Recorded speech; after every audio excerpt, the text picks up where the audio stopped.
Karateka.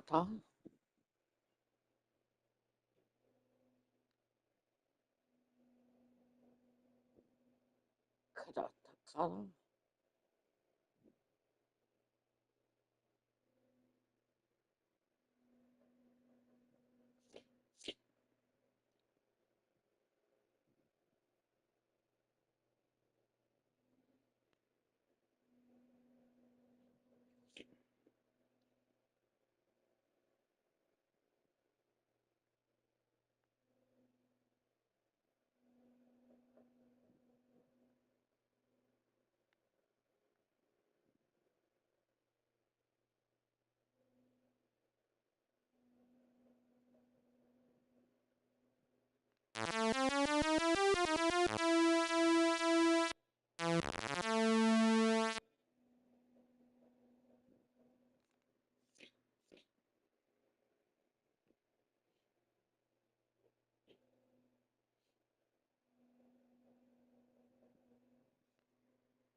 The fuck?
Mm.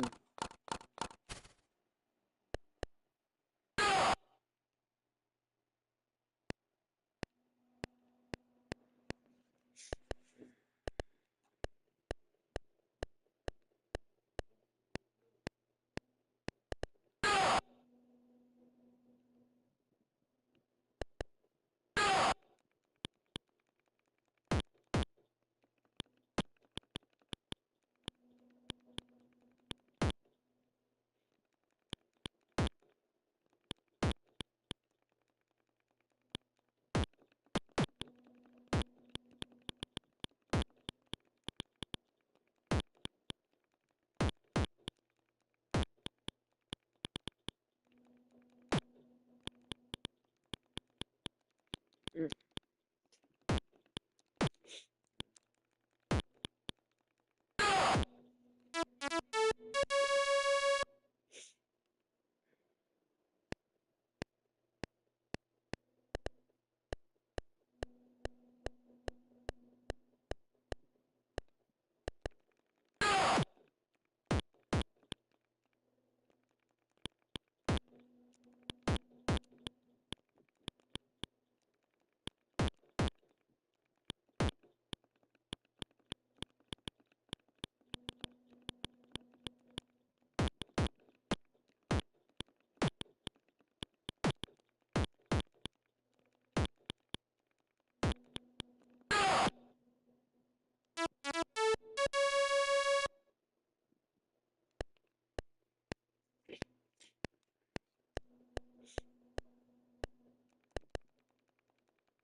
Tu-tu-tu-tu-tu-tu.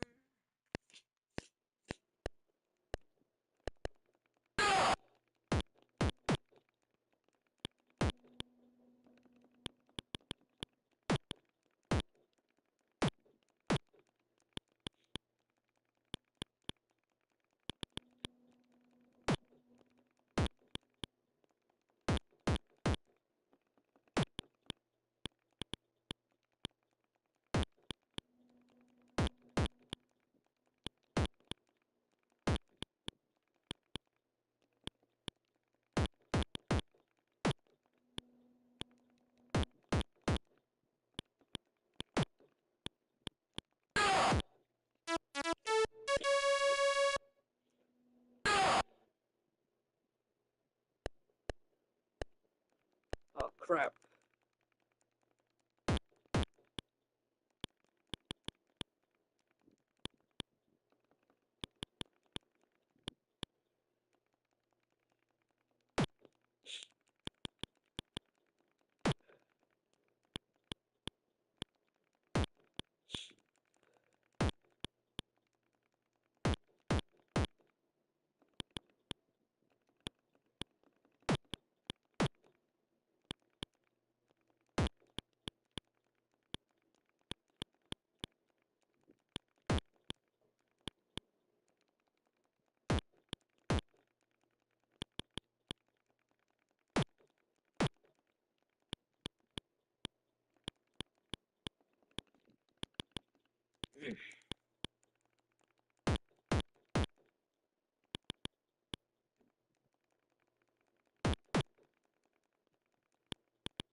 Da, da, da, da, da, da.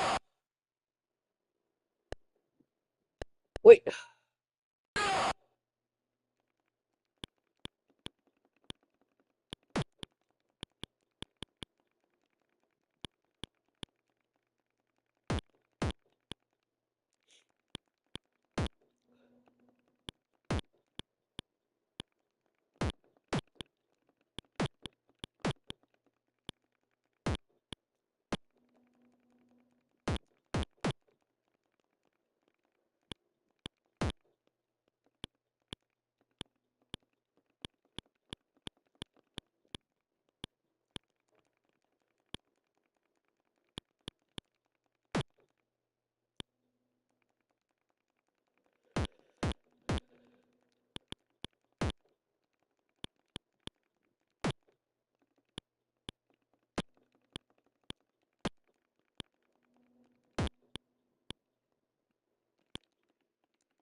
Make it to the other side before another enemy appears.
Ah!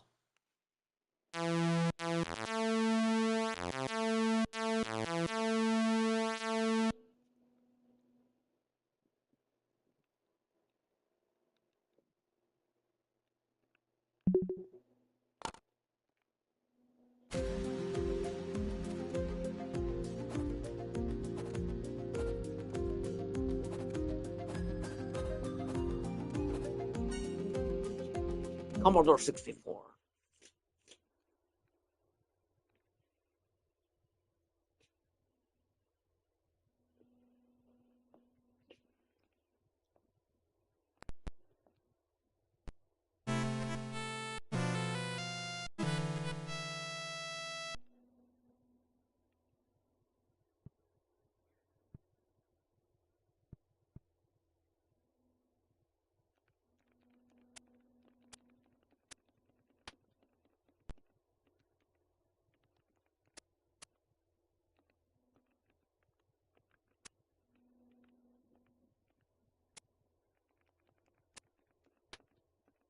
Wait, where's the leg kicks?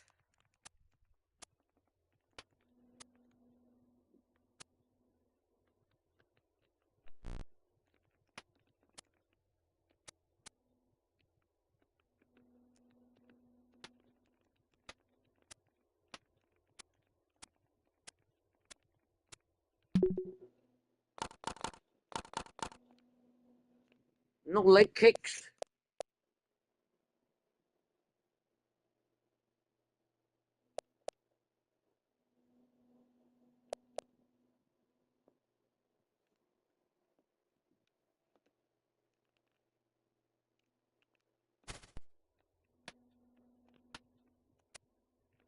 Hold.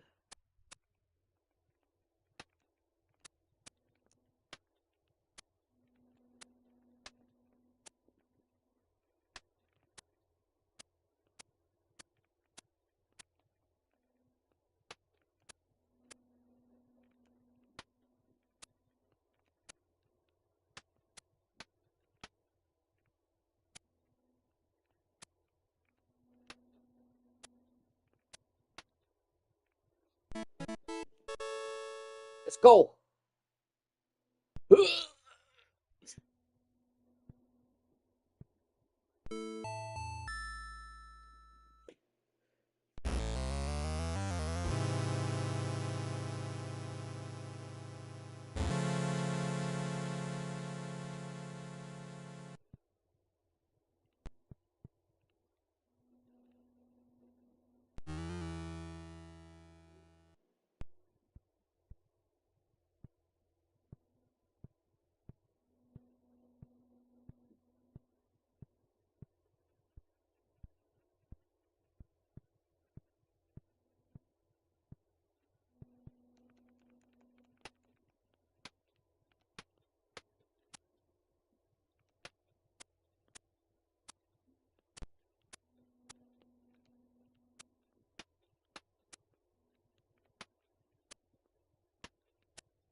Crap.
Gotta make it to the end. Fuck.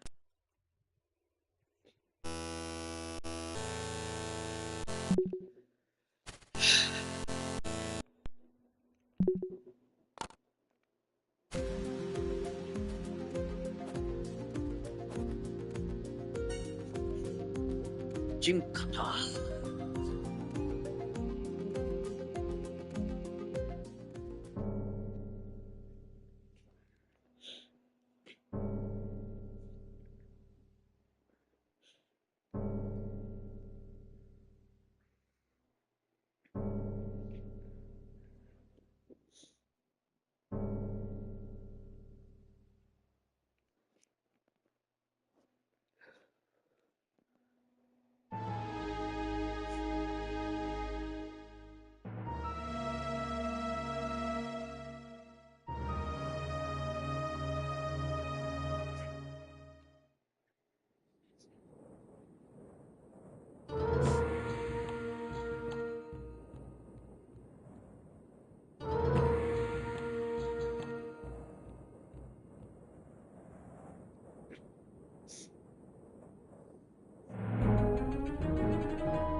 Karateka.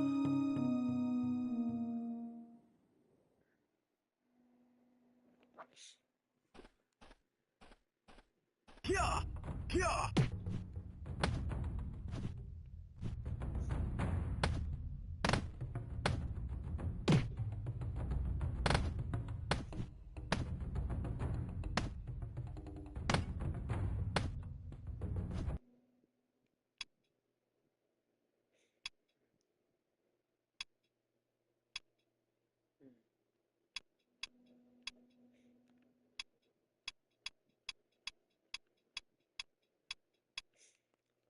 Yes, it has lives.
Why did she lay down on the floor?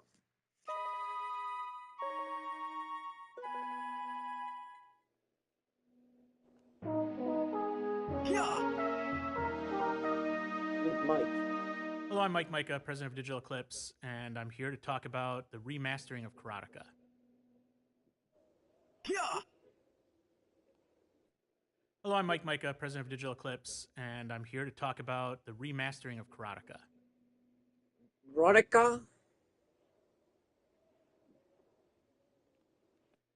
Hello, I'm Mike Micah, president of Digital Eclipse, and I'm here to talk about the remastering of Karateka.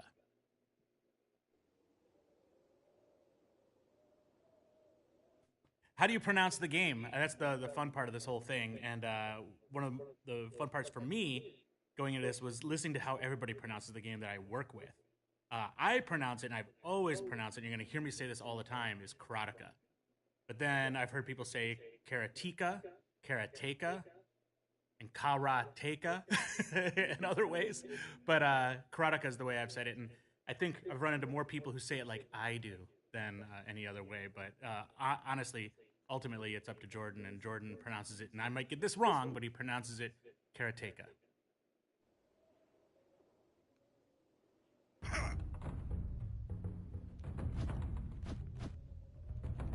Karateka is one of my favorite games of all time. I've even tried to port the game probably 33 years ago now, I think, when I was still in high school, to the Commodore Amiga. So for me, it was a lot of unfinished business. I wanted to get back to porting Karateka.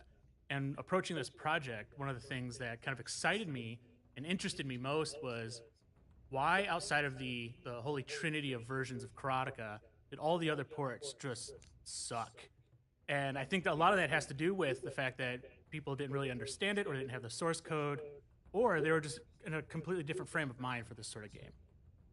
Without specifically calling out certain platforms and certain games, what really kind of stood out to me is that people who tried to port Karateka previously approached it in a way that was very common back in the day. Very simple gameplay, very state-driven. Karateka. The antithesis of cinematic, which is kind of the purpose of Karateka. It's meant to be a movie you play. And their approach was to take a game and make it feel more arcadey and feel very immediate. And as a result, it was just very unnatural and very, very hard to play.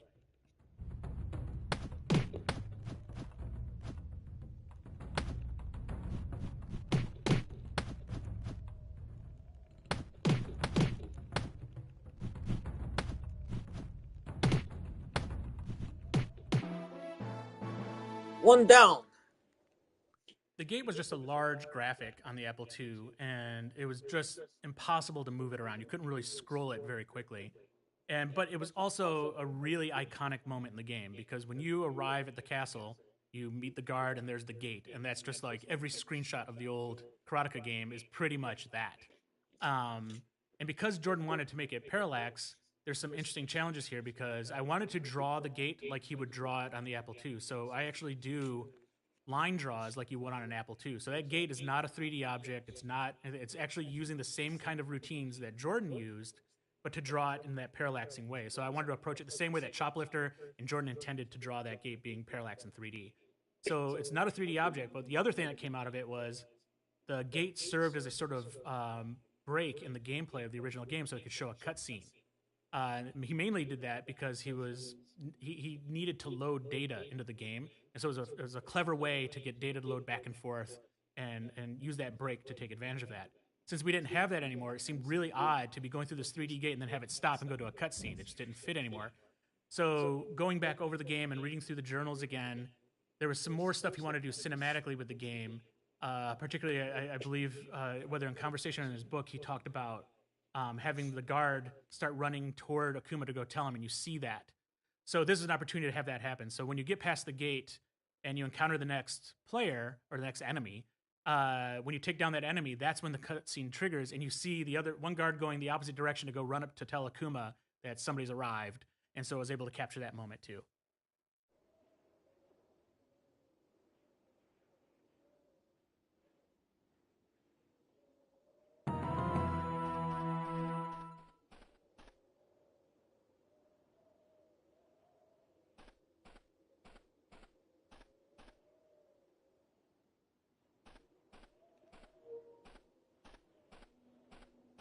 Wait, no more animations? If I It approach just this as it being just a modern PC remaster, that's already been done. There was already another Karateka that was kind of a modern take on Karateka. My fascination sat with the idea that I wanted to figure out what the obstacles were to people who were porting the game and try to understand why that there's was no so cutscenes challenging. with Because this I think when one. you first look at Karateka, on its surface, you're like, all right, one-on-one combat, very simple mechanics. That should be easy to do. But it really isn't. And when you start digging into Jordan's code, you start to realize he had created basically the perfect clockwork version of a fighting game that was very cinematic, but on top of that, he had spent a couple years really optimizing everything to just work perfectly. If you just move one byte this way or one byte that way, the game breaks. And it was like the ultimate optimization. For me to approach this then and try to port it, it's easy to do a port to a modern system because you can do anything you want. It's like it's beyond the scope or the realm of anything else that you would need to worry about. There's no limitations, so you don't have to optimize.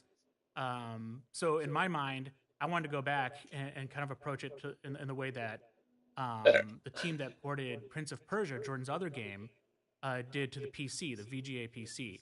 That was a version. If you look at the Apple II version, you look at the PC version, they're very different, and they play great. But the PC version is like this. It's a system that had so much more power, yet showed restraint and kind of worked within the limitations of what the original platform was, so that it retained the feel and look of that original game. So for me, I created basically a fantasy platform. I created was essentially like a VGA PC or an Amiga, very similar to the machine I originally tried to port this game to many years ago. I approached it like that. So I created my own system with its own limitations so that I had a target platform that I could take the original game and try to make it work on. And from that, I was hoping I would find all these obstacles that everybody else ran into. Yeah.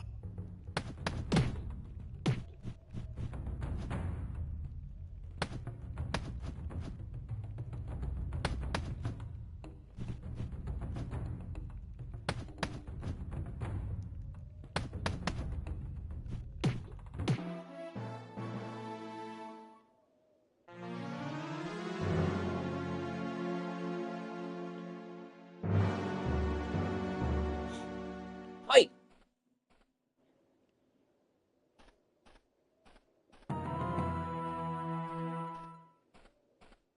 The approach to the animation in the newer version of Karateka had to be very delicately handled because we did not want to remove or change any of the keyframes of the original game. By doing that, it suddenly wasn't Karateka anymore. It really had to be his father, and everything else that he rotoscoped had to stay retained in there. So what we had to do then was to make sure that those were retained, but everything in between had to be an interpolation. And we could have just used AI, we could have used any other ways to generate that animation, but it just didn't look natural. So the best approach was literally going in by hand and figuring out the weight and the distance and the travel of every bit of motion and look at those frames back and forth until you could figure out a trajectory for the in between frames and just by hand draw those frames in. And thankfully, the game doesn't have a lot of color. Even the new version doesn't have a lot of color. So that reduced the amount of work. You can hide a lot of detail in the white of his gi. And the other costumes in the game have a lot of solid color space. So you can hide a lot of movement there and insinuate movement without doing much. So it really just kind of worked out. Yeah.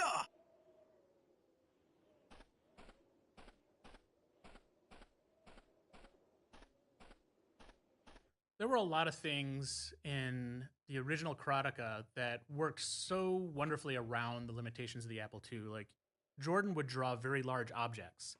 And when those objects were being drawn, he wouldn't move the screen because he knew that to redraw those objects across the screen would bring the frame rate down to an extreme crawl. So he worked really well around those limitations. And I wanted to do the same thing. I wanted to have a limit of how many things I could draw, which would force me not to go overboard on everything. It doesn't mean that I didn't add flourishes or anything like that in there. There were a lot of things in his notes that he wanted to do on the original Apple version that were left on the cutting room floor because of these reasons. Like, one of those things was the main gate. So I want to make sure that this platform I was creating from scratch could at least accomplish things like that. It was more or less a platform that was going to cover just enough and improve the limitations just enough so that some of those things that Jordan wanted to put in the game originally could be done, but not more than that. I kind of want it to be kind of like perfectly in that sweet spot.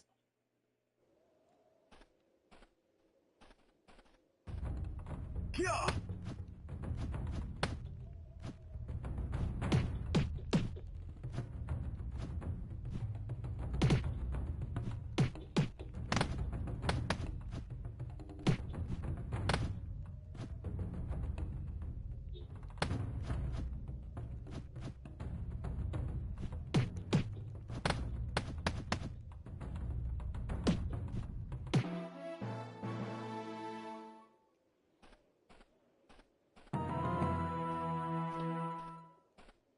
One of the other options we added to the game was scan lines because we created this fictional platform that's kind of like a PC VGA quality platform, and there's this raw pixel mode. But I also wanted it to feel like you're playing a vintage style platform from maybe like the 80s into the 90s. That this like extra version of Karateka is being ported to the system. And to do that, I want to make sure it felt like it was on a display. So we've added a scanline mode as well here, like we do in the other versions of the game, just to make it feel more connected to those older versions, but also in era, which I think is it's the way I prefer to play because it feels like I'm playing on something more tangible, more like a real system. Even though a modern system's real, I want something that feels like real from like the 80s. Yeah. One of the things we also noticed is in the various versions of Karateka, and in particular, one of the versions of the Commodore 64 that Veda was working on, at some point there was this alternate soundtrack. There's kind of like a rhythmic musical thing that goes on during gameplay. That was kind of interesting because most of the game is quiet. A lot of the reason for that is because the Apple II had a single speaker, and you had one byte that you can change, and it would tell the speaker to like move in or out, and you had to like generate tones by literally making the speaker move. And that's why the sound takes over the gameplay, so there's no movement when sound's playing and all these sorts of things. And so sound was always kind of, while the music is amazing and it's just brilliantly composed, the ability to play that music has been very challenged in all these versions of Karateka, and it just squeaked by with enough of it. But most of the game is very quiet. And so when there's a lot of action, it feels weird now in the modern sense to watch a lot of action on screen but have it be silent or have like little hits and pops. And so part of the remaster was to go in there and also add music for combat sequences to help heighten the anxiety of the player to make it feel a little bit more important. But we didn't want to do it in such a way that was going to be competitive to or try to live up to what Francis Mechner had created for Karateka. So we're going with something, again, inspired by the Commodore 64 iterative version of the game that's a little more percussive and ways to try and kind of like not clash with the music that was composed for the game, or to not give us an opportunity to recompose stuff because we shouldn't. So that's just used to help heighten the anxiety during fights and to add to the feel of the game so it doesn't feel so quiet in certain parts. And then ultimately, too, the music that we have in the remaster comes from all versions of Karateka because each version had something different. And there was all the music was composed by Francis, so I want to make sure that we had a complete soundscape that came from his compositions. Yeah.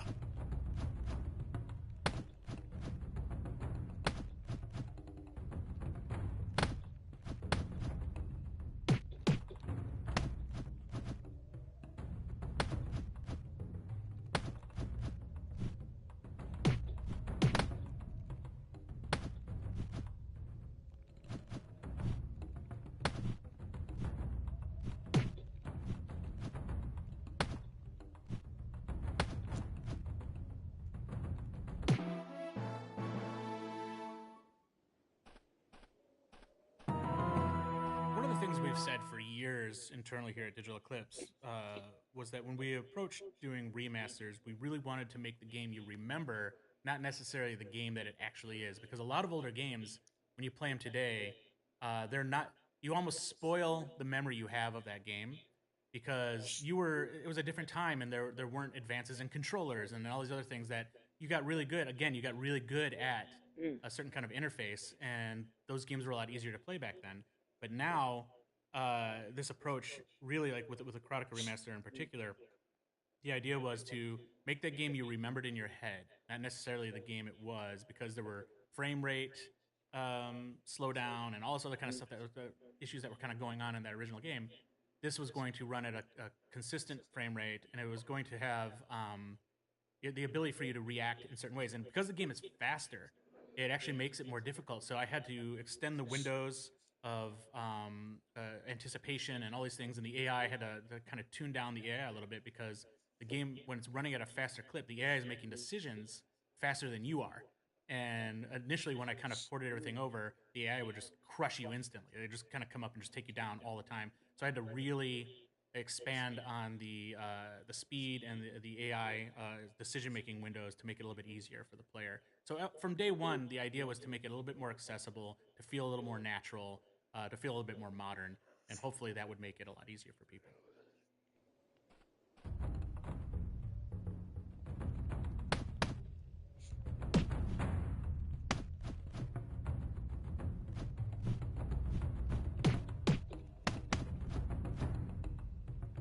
One thing about what Jordan had done with the game in that cinematic approach is that he applied cinematic techniques, like with very cinematic wipes and other ways to present scenes. And in his journals, he talked about his love of cinema and all the things that come with that and the approach to movie making. It mimicked a lot of what I had gone through in film school for myself. And one of the things that kind of stood out to me was the idea that you have this emotion as the story transpires, and you kind of put color to that. So you have like a color palette, and a lot of movies like blues represent calm and reds represent conflict and everything else. So I wanted to approach this the same way because I wanted to extend what Jordan was doing cinematically. So why don't we apply some of these cinematic approaches? So the game starts off with a very bright palette, and it has cherry blossoms blowing in the wind and everything, and it just seems kind of like a nice setting. But the further you go through the first level, the sky starts to darken, things start to get more foreboding, and it's just this old cinematic trick being applied to Karateka.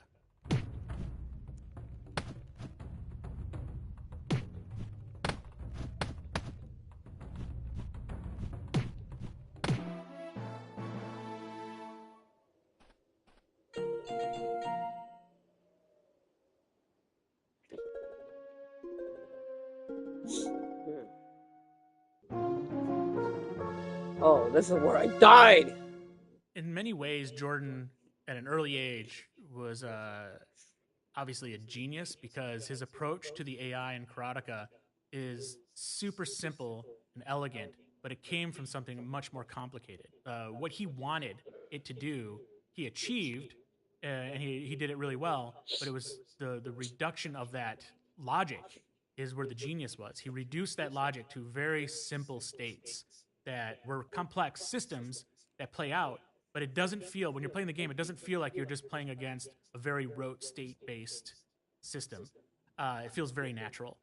And when when you look at that and you say, okay, let's go ahead and transcribe that. Let's refactor that AI into something that's running at a higher frame rate. And all it should be is let's take that, transcribe it, and then run that logic at a slower rate so it can match up with kind of what the original game did, but then feed the new actors in the game the information of what to do. That was the first step, and it failed miserably. It was awful. So then I had to go in and approach it with let's understand what he's doing, and let me try to unwrap and unravel his very tight code to see what it probably looked like beforehand. And getting that to unravel became another challenge because it was really hard to reverse that and go back to an original state that Jordan had when he was first putting the AI together. And even though I thought I was getting it right, it was still not performing the way the original game performed. So then I just basically took the logic that was in the original game and took it at the high level of what every player could do, looked at what the code, the disassembly we had made, looked at what that code did, and I tried to just create another state machine that wanted to do the same things at the same time for the same reasons, and then do a more modern approach to AI playing it out. And that was the best approach, and that's the approach that's in the game today, but it still didn't get as tight and as good as what Jordan had done in the original Karateka. So in many areas where we've kind of improved things or just made things feel a bit more modern, I still feel even now the AI in the attempt to port this game is probably the weakest part of the game. And that really has to do with how good the original game was and how much Jordan had put into the thought process for how the AI would play out. And just trying to recreate that and refactor that in a modern sense just proved like basically you couldn't pull it off. Yeah.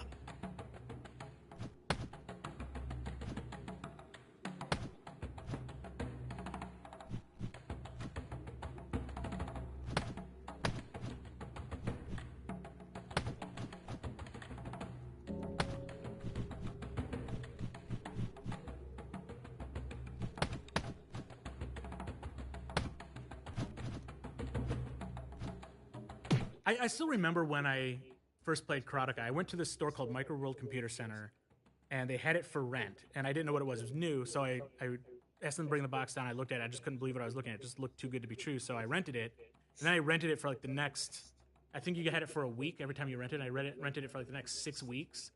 And so much so that when I finally brought it back the next time I said I wanted to rent it again, the guy there was like, hey, guess what? Like, you've rented this so much, you basically bought it. You can have it if you want it. And I'm like, yes.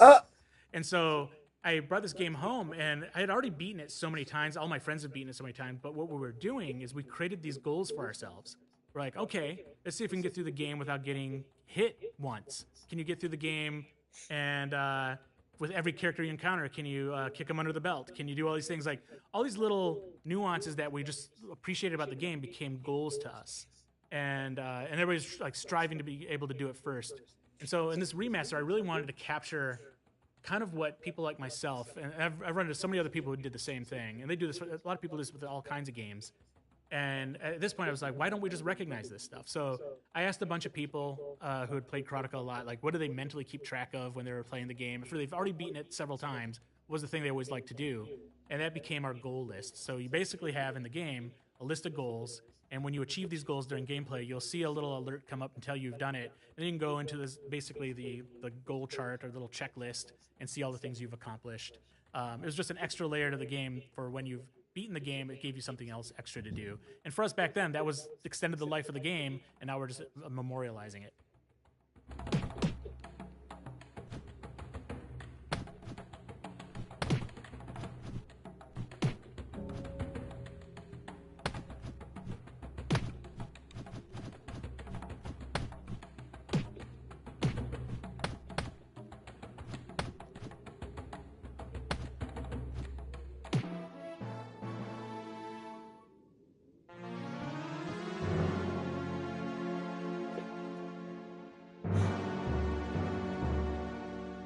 Hi.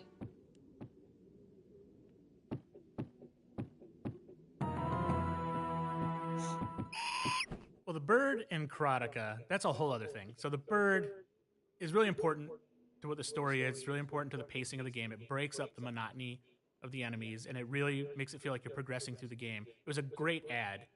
Whether the bird is an eagle, a vulture, or whatever, I don't think anybody knows. I don't even know if Jordan really knows. I think it just changed along in production. But ultimately, it was one of the more challenging parts of the entire game. But it also played a role in the copy protection of the game as well. So many people who have horrible memories of the bird only have those horrible memories of the bird because the bird became substantially harder if you copied the game. And it was the thing designed to kill you so you couldn't beat the game because it knew that you made a copy of the game. It's ruthless. And I bet probably 80% of the people who have this game right now who are listening to me are like, wait a minute, maybe that's why the bird was so hard. And it probably was because you copied it, you pirate. Yeah.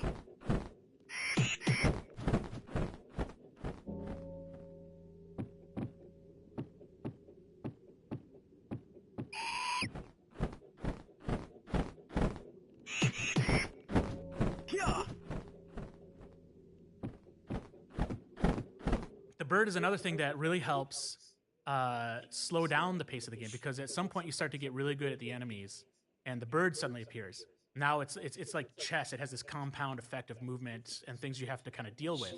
And so you encounter the bird 2 times. You encounter it when you're in level 2, and you hear this jingle and you know something's coming up. And if you keep running, the bird hits you and you die, which is another part of the Karateka lore, which is just, if you run into anything, you're gonna die. Surprised you can't just die by running into a door, but like everything else you can run into, you just die. So like the bird is designed for that.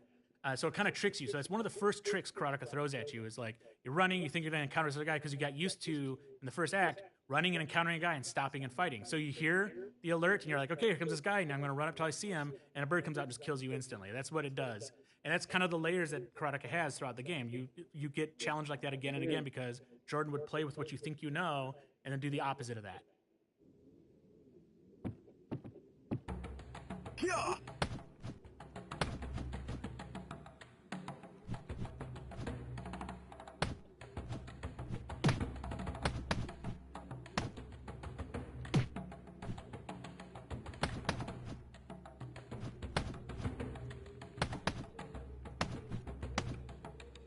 During the production, I took a break working on the port for a little while because the rest of the product still had to come together, and we still had to put a bunch of stuff in as far as like all the artifacts and everything that are in the project. So I was away from the code for a while, and I came back and saw the game with basically fresh eyes, and also other people started to play it again too. And I could hear through my walls the frustration people had with how many times they were dying playing the game. And one of the suggestions that had come from Chris Kohler, the editorial director on the project, was that he wanted to have multiple lives in the game because having one single life is just unbearable these days.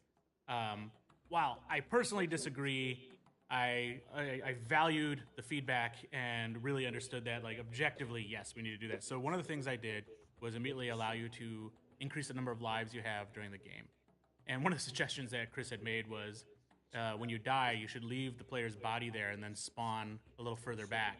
And you can just basically pile up your bodies if you want. And I thought that was hilarious. And so I implemented that, and it did change the feel of the game in a way that was much more positive, I think, for modern game players, and gives you a chance to actually beat the game.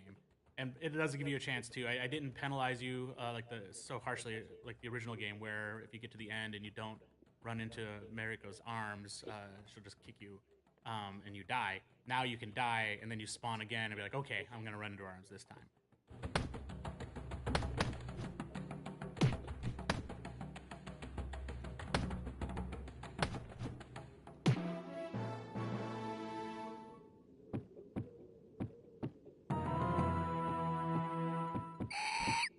Oh shit! Yeah.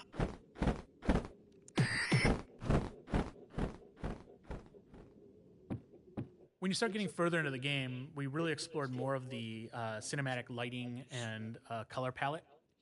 The goal here was when you go through the second act and you're on the inside of the castle, lighting's coming down, it's at sunset. We have reflections that are literally just sprites inverted and half-drawn color, and doing all the same kind of tricks that you would do on an old platform, but just trying to achieve, in our minds, if this were Jordan and you had this platform with this much power, how far could you push it visually using the old tricks? And that's what we were trying to do.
Oh shit! Kya!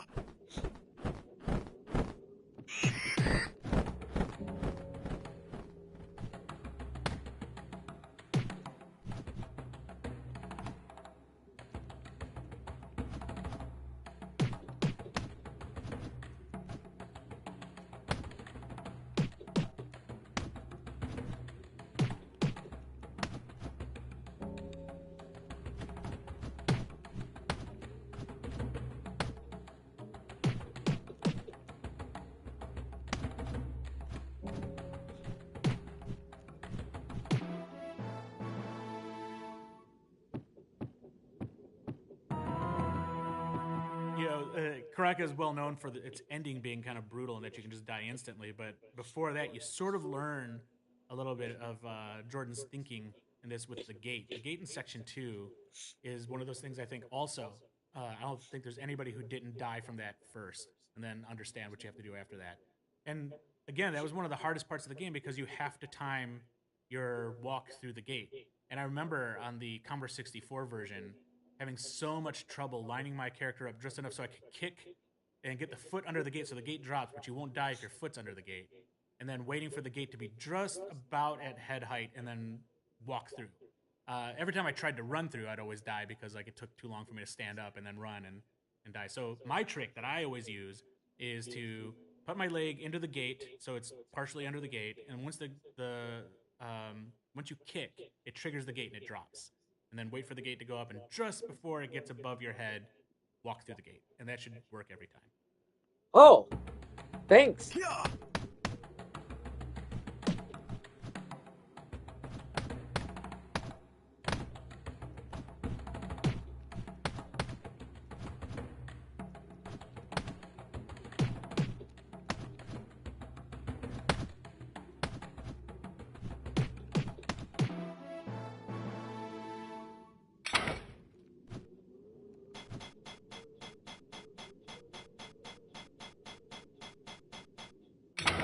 Oh shit!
Kya!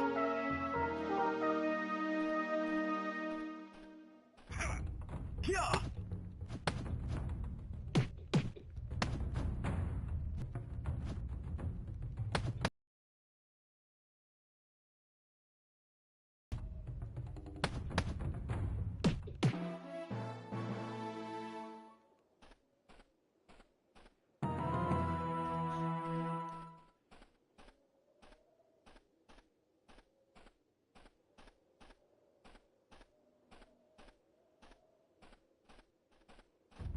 Kya!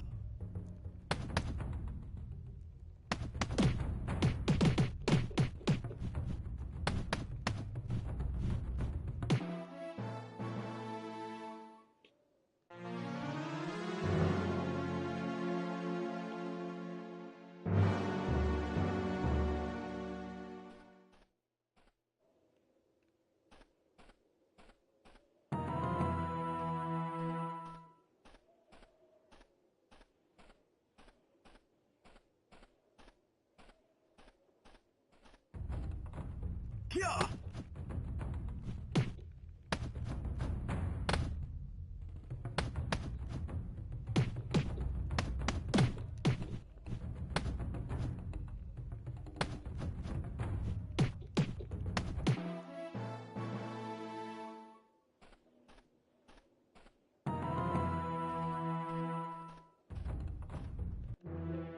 Fuck! I forgot!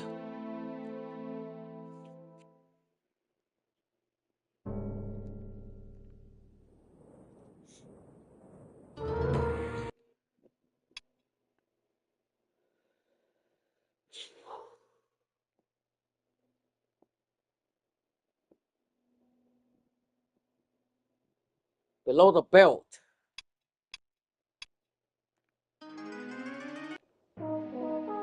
Kya! Kya!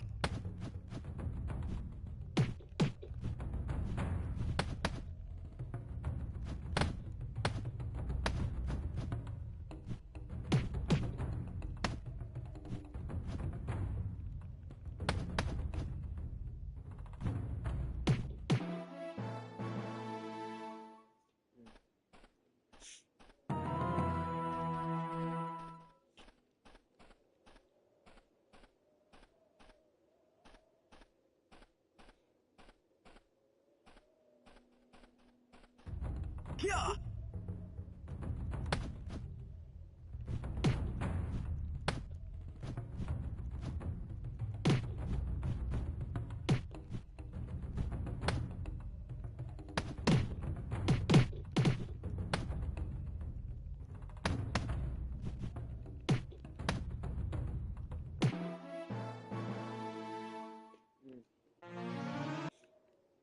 Kya!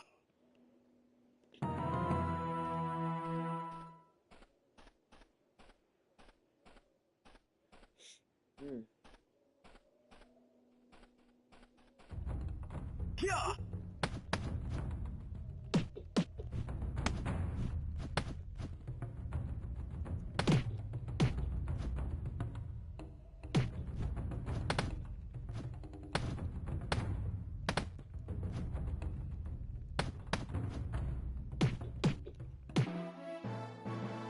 Kya!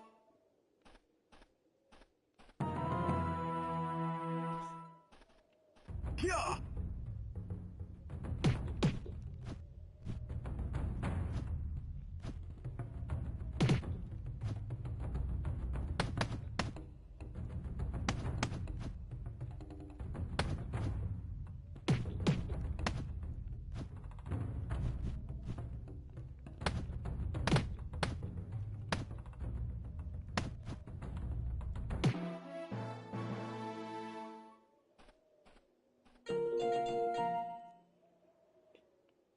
Yay!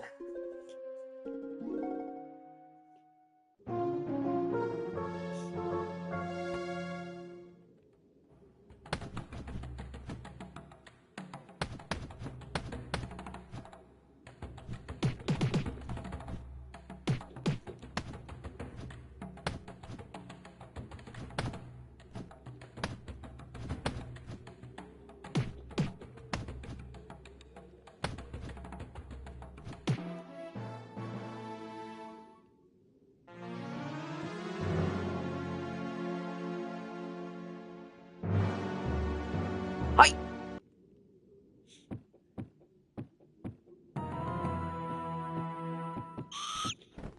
Oh shit!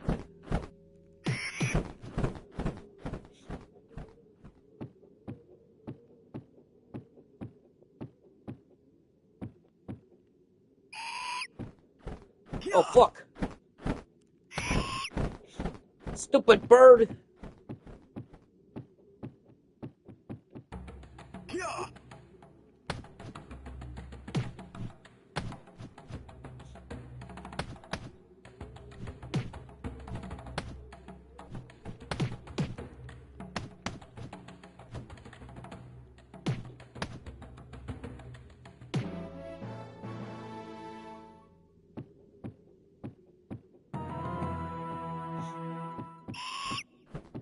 Bird! Kya!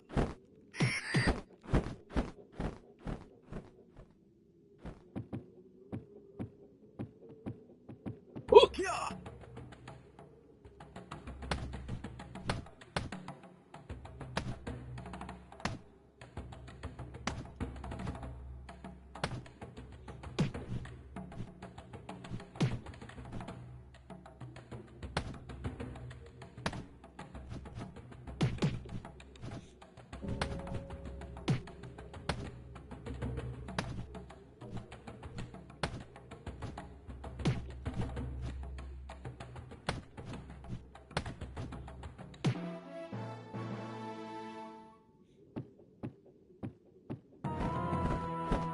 Burn!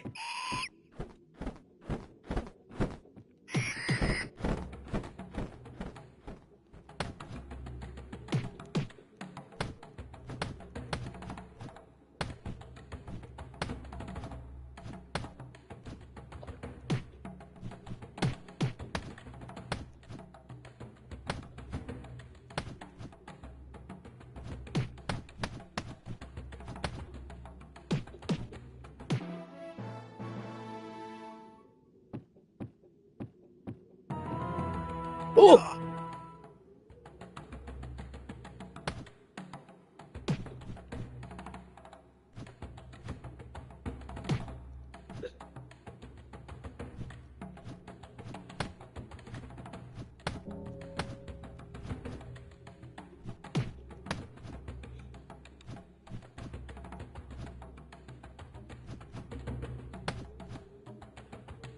Yeah. Kata.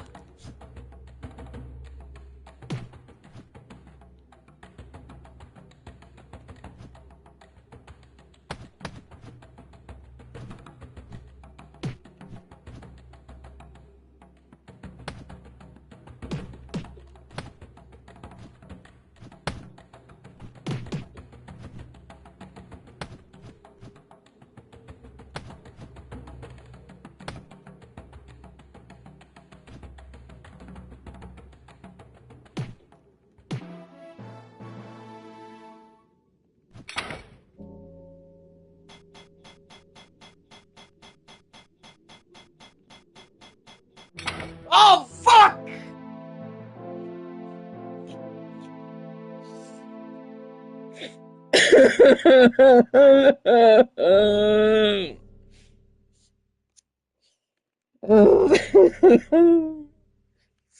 Why?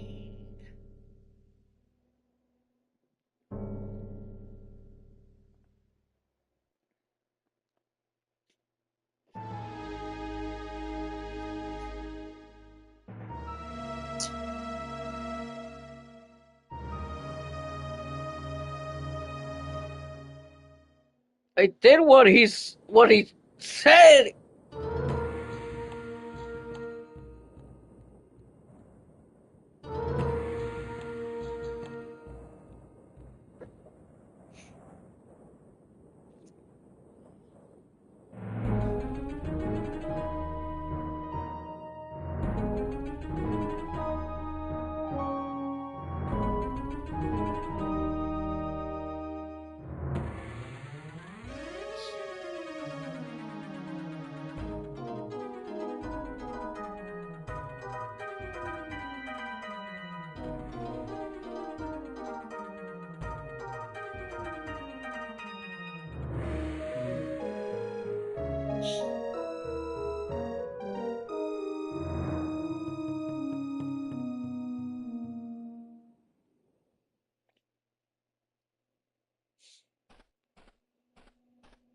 Yeah.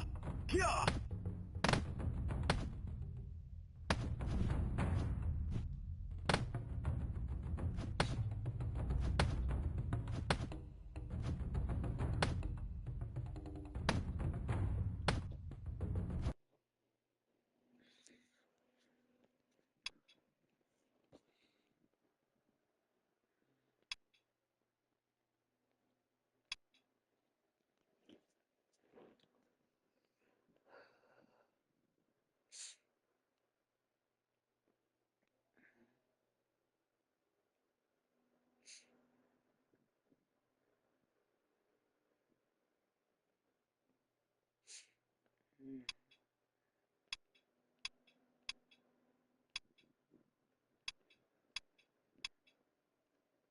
Lives.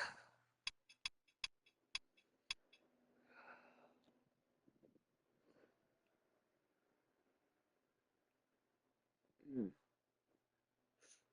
mm.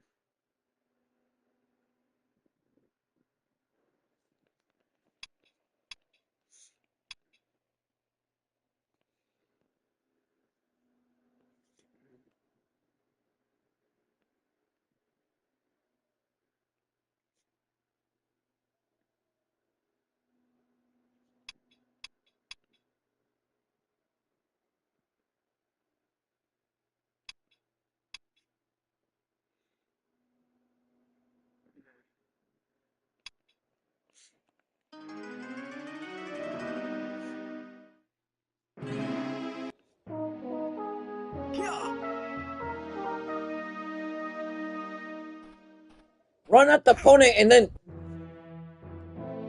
die.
Working with Jordan was fascinating because he brought in The fuck?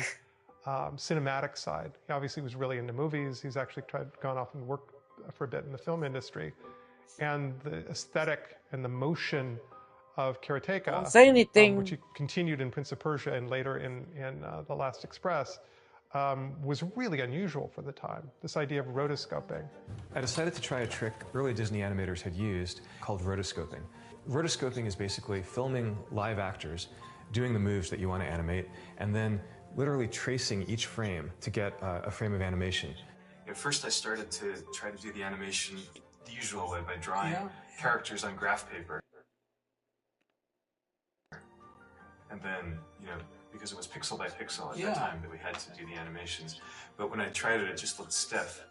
And I think you were the one who had the idea of filming the movements and then counting the number of frames. I suggested, when I saw you struggling with these pixels, I suggested that we just make a video.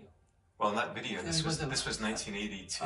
A Super 8, a Super 8 of somebody actually making those movements. I thought, I didn't remember that, And you were actually a model at one point, because I started by filming our karate teacher, Dennis, doing the punches and the kicks, advancing and retreating, but then later on I realized that the character would need to run, like that it was too slow to move in that karate stance throughout the entire palace, so I needed someone running, and so you put on a karate outfit, and we went out into the woods in front of the house in Chappaqua, and I filmed you running in Super 8, and also the climbing up onto the cliff. At the beginning of the game, that was you, climbing up onto the hood of the car in the carport. I've forgotten that. We're wearing, I guess, I don't know if it was my karate suit or... Mom's probably. Yeah, you were probably wearing Mom's gi. Yeah. And you had never taken karate lessons, but you did the running. Yeah, so what I did was I put that Super 8 roll of film on the Moviola, which was, it was a screen with a rear projection, and you could turn the crank and stop on a particular frame, and then I would put a piece of tracing paper, I would scotch tape it to the screen and trace the outline of the character with a pencil, and then wind it a couple of frames ahead, and then do the same thing. So I ended up with all these little sheets of tracing paper with outlines. That was a breakthrough, actually, in video game technology, because nobody had done that before you. I mean, it really goes all the way back to silent film. I mean, I found out later that the early animators had done this. You know, in Snow White, Disney's animators had actually, not for the dwarfs and the animals, but for Snow White and the prince, the more human characters. It's kind of an obvious idea, because everybody knows that real live movements are totally different from what a cartoonist would draw. I mean, there are very subtle rhythms and speed changes that define a human movement, a movement of a live organism as opposed to the movement of an imagined organism. Well, and also there's so many complexities, like there's things that you wouldn't imagine, like the way that you kind of throw an arm awkwardly over one shoulder to compensate for a change in balance. Correct. It's like when you see it, it looks natural, but if you're just trying to reconstruct in your head what someone does, for example, when they turn around while running, you wouldn't think of that. And also we make adjustments of the angle at which we hold the body depending on the speed with which we're moving, so that we don't tilt over. Yeah. And those adjustments are very critical to the realism of the movement. Yeah, and in Karateka it's very subtle, but there's a low kick, a middle kick, and a high kick. I know. And I remember the frame of the high kick, the fighter leans back, and also the arm goes back, and that's something, it's... I remember that because I had to draw that frame and use it so many times.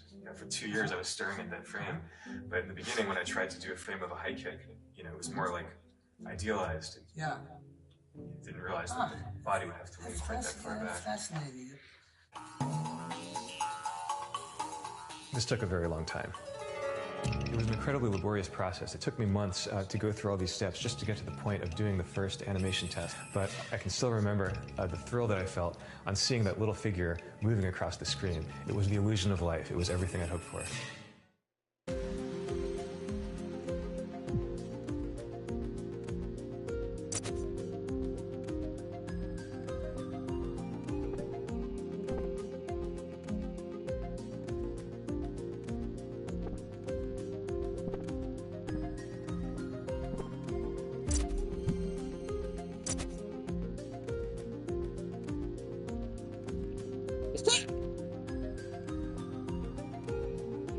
I thought that was Dustin Hoffman for a second.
Jumping? Can't jump in this game.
Wait, what?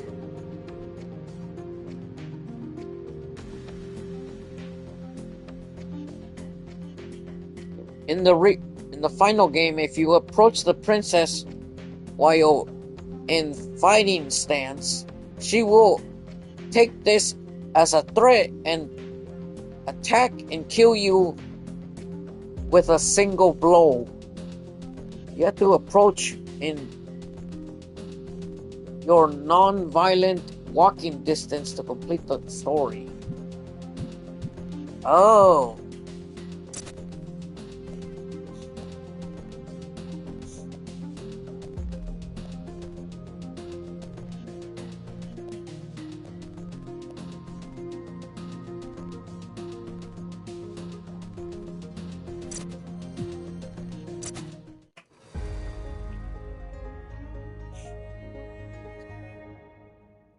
Well, this is the apartment where we made the music 35 years ago, right? Right.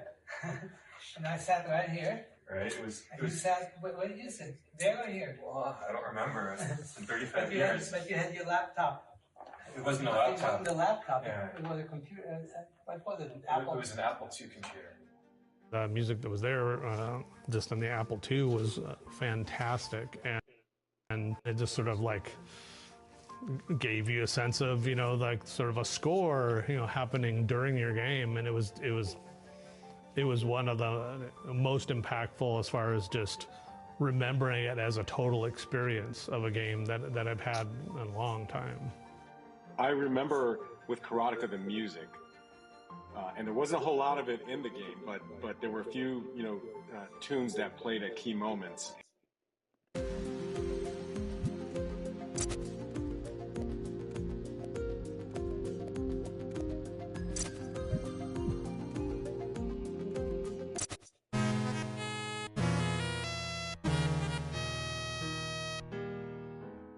Hello, this music composed by the great who are all now, but it was actually Kuma greatly into the narrative as most of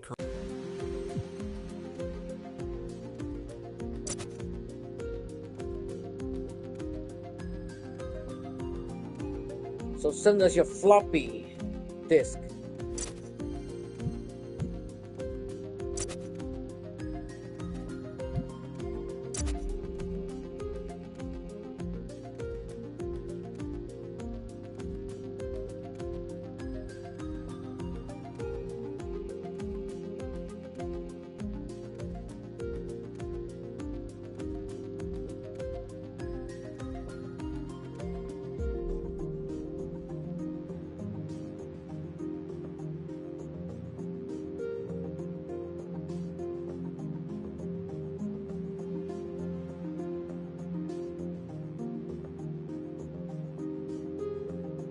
If you get too close to the princess, she will kill you. So make sure, like, you must be polite, bow to her, then she will welcome you in open arms.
cat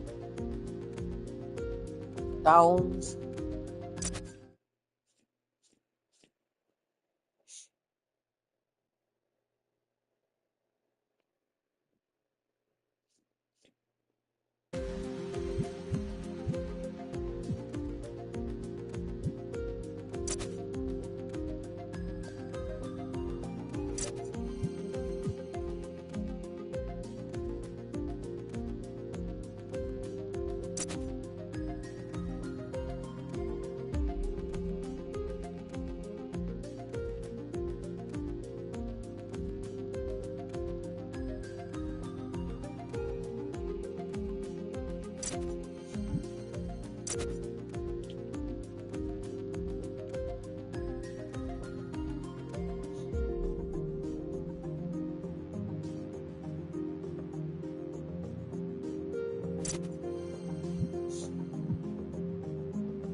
Karateka. Karateka. Karateka. Karateka? Karateka. Karateka.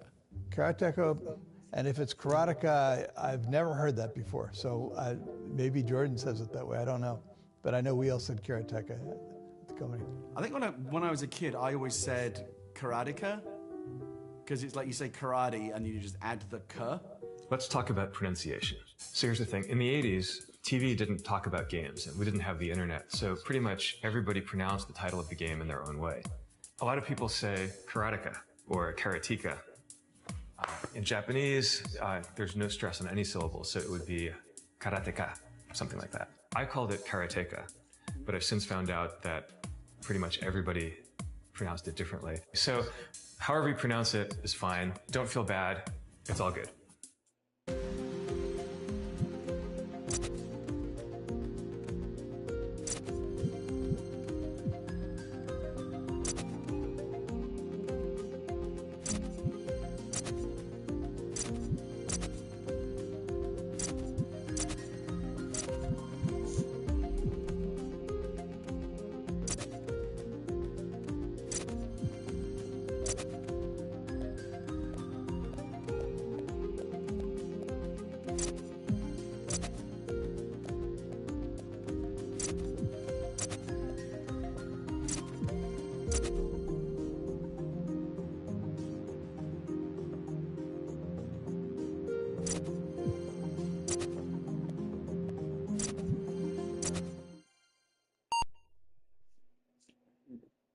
I first saw the game while in the high school at the computer lab in 1984, while taking AP Computer Science in the 11th grade at Mount Carmel High School in San Diego. I think I saw someone else playing it and said, "Oh, that looks awesome." So then I started. There was a much bigger story element compared to typical arcade games at the time. The most difficult, frustrating part was at the end trying to get past the princess, because every time I got close to the princess, I get knocked out. So it took me many tries to figure out what to do. The name Karateka Wrath of Dude actually came from the Star Trek movie Wrath of Khan, and basically it was a story about how to get even with the princess that knocks me out at the end of the game. Go get him! At about the same time, I was lucky enough to have my parents get an Apple IIe, and then later I got a software package called Take One, sprite animation kit. Wait, you can jump? Project, I mean, the full animation itself took about 6 months in the first full version. At the beginning, I started doing some simple things, and then I noticed that it had a lot of potential, so I just redid the whole game in my image. What the fuck? What I've done originally was I made sort of a fast-moving slideshow from all the screen captures, and that was called Karateka the Motion Picture. Then later, after I got this Take One toolkit, I've edited all of my screenshots to cut the sprites out that I wanted. And then that was the beginning of Karateka 2, right? Using sprite animation instead of a slideshow. Most of the animations were done from the screenshots, but I made some of them myself. You know, the more fancy animations like the rotating kits, the boomerang, and the rope, for example. In the opening scene, you might have seen sort of having like a temple with cherry trees. That's a background I made from trying to copy from an old calendar.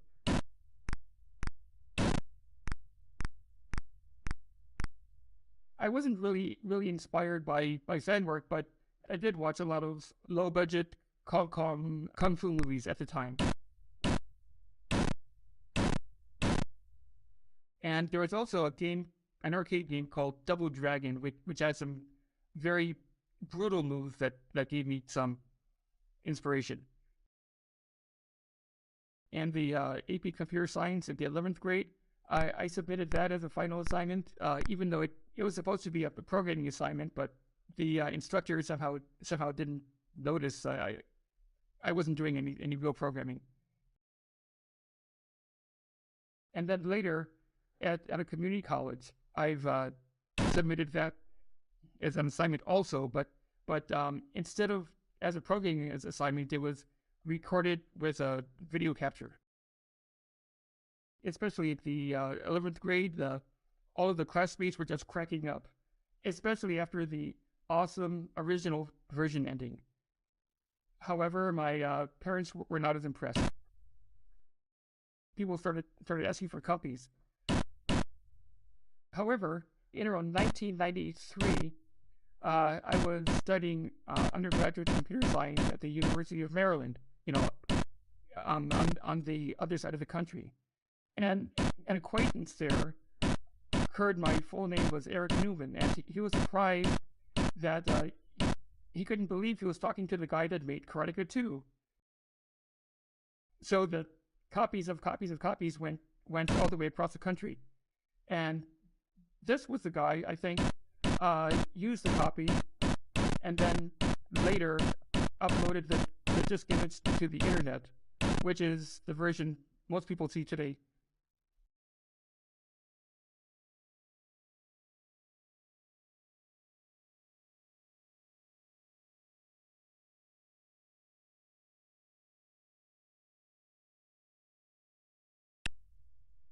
I'm just overwhelmed. I mean, it was just a small thing I did in the mid '80s. So I'm just flattered and overwhelmed.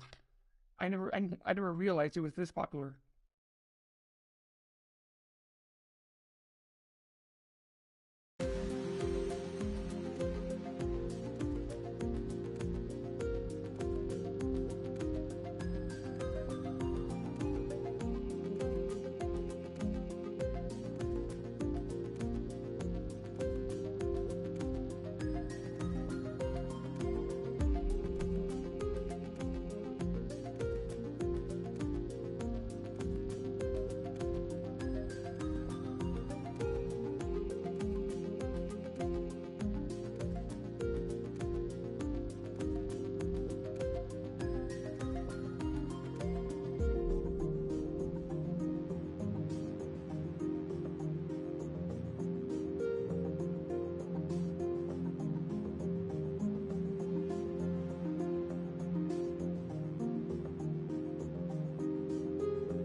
Well, I tried doing that. I tried doing this when I was playing. It says kick, and it says when it's raising, like that, and then go like that.